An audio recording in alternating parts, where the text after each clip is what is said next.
along with the fat loss. So the question was, can you actually transfer fat into the face rather than using fillers? I have enough to transfer. There's actually donors. We have a waiting list of donors.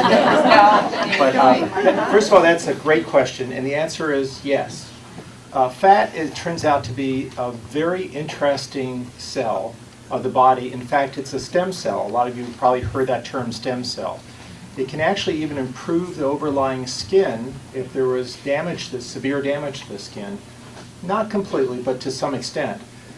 But it's great because it's a great time, and more, this is one of the ancillary procedures I was mentioning that we do, and we recommend it often.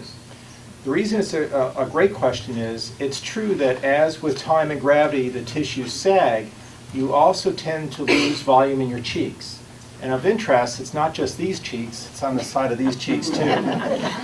But there's other places, simultaneously, fat cells in other locations. They must have receptors, we figure, because in other locations, in a woman, in the cello or pear-shaped distribution, in a man, the spare tire distribution, where the fat cells tend to grow. And we can take fat cells from those areas and transplant it, and when they're transplanted, they always remember their home address. So they tend to keep their volume up.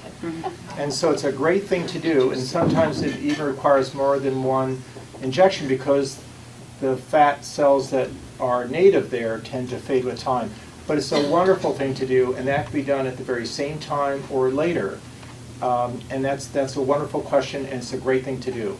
You know, the sign of youth is like an egg. And when you're early on in life and younger, the skinny side of the egg is down. And then as you get older, it goes the opposite direction. And that's just with gravity.